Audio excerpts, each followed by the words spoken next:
नमस्कार. आज आपण चवळीची भाजी बनवणार आहे. तर त्याला लागणारं हे साहित्य सगळं. चला मग आता सुरुवात करूया. आपण पहिला गॅस चालू करूया.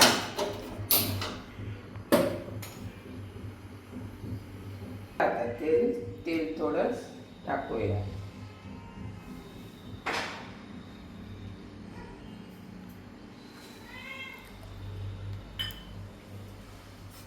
चवळी करून आणि धुवून घेतलेली आहे. तर थोडीशी मोहरी टाकू.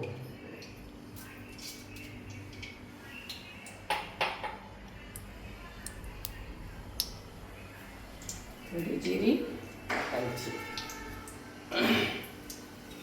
लसूण थोडासा टाकायचा कट केलेला.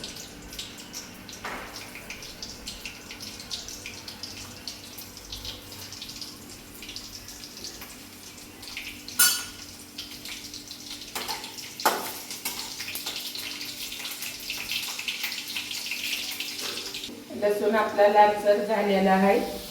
तर आता त्यात कांदा टाकून घ्यायचा आहे.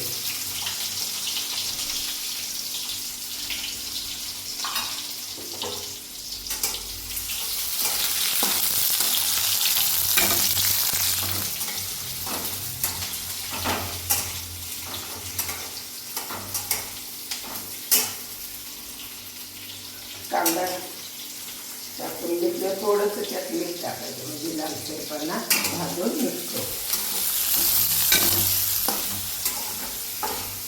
सोनेरी कलर होतो त्याचा.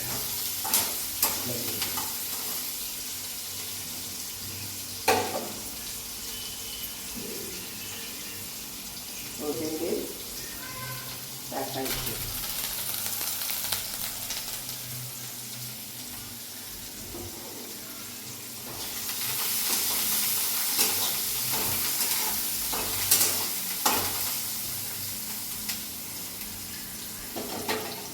ही भाजी आमच्या नवरोबाला लय आवडती.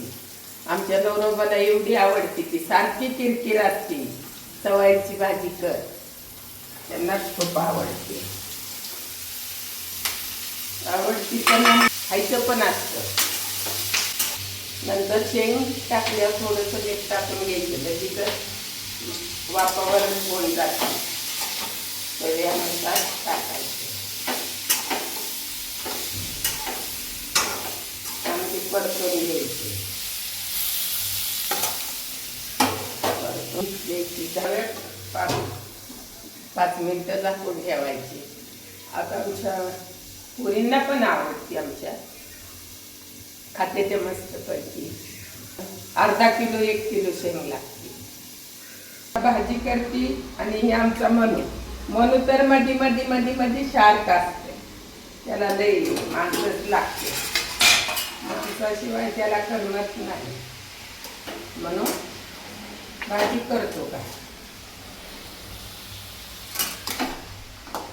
झाली आता मऊ आली. बघा कशी शेंग मऊ झाली. अजून थोडं दाखवून केलं. गरम गरम चपाती भाजी आमच्या त्यांना लई आवडते. तिला भाजी चवीला खाते. गरम गरम लगेचच आता झाली की बघा खायला एकदम छान वाटतं. आता आपण चटणी टाकून घेऊया. थोडं शेंगदाण्याचं कूट झालेले एकदम मऊ. त्यानुसार तुम्हाला तिखट पाहिजे तेवढी टाकू शकता. आणि कमी तिखट त्यामुळं थोडी टाकायची.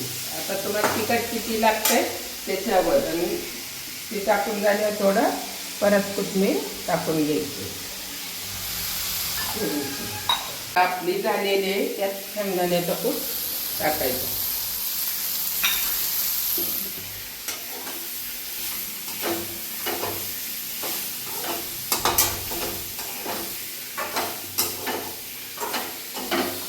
सुट्टीच बनवायची.